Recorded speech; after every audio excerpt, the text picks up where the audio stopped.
So what are the characteristics of a great table host?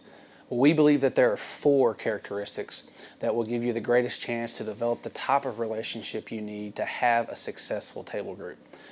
Number 1, you're humble. Number 2, you're teachable. Number 3, you're curious.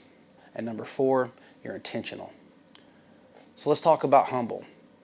Being humble in this context means that you understand that this is a side-by-side relationship, that you're not elevating yourself above anybody else in your group, that you don't have more answers or all of the answers or anything like that. And you understand that they may have just as much for you as you have for them.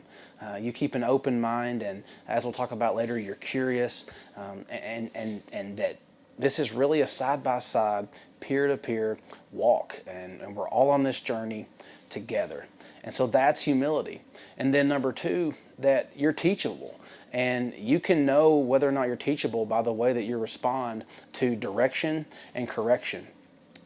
That's why we have a core value called "We Can't Stay Here," because we always want to be teachable. We want to realize that we always have room to grow. We can't stay where we are. And if we have room to grow as individuals, then that means we have stuff to learn. And so we have to be teachable. And then number 3, curiosity. Just being curious and a genuine curiosity about what's going on in their life and how do they see it. That couple there has a different perspective, or that guy or that girl has a different perspective. And I'm genuinely curious about why that is and why do you see it that way. And curious people ask great questions. And then number 4, you're intentional.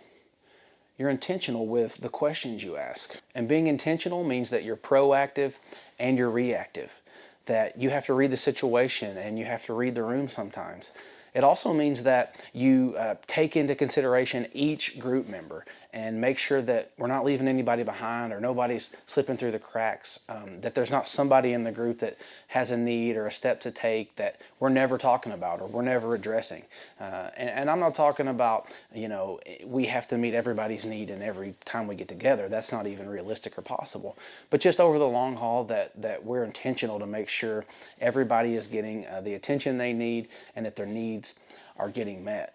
Now, as you listen to this list of characteristics, the truth is that not all of us are going to have all of these characteristics all the time. We're not going to be good at them all the time. As you listened, you probably thought to yourself, well, I'm decent at that, but I'm not good at that. And so the question is, where is it that you're strong, and where is it in these characteristics that you need to grow?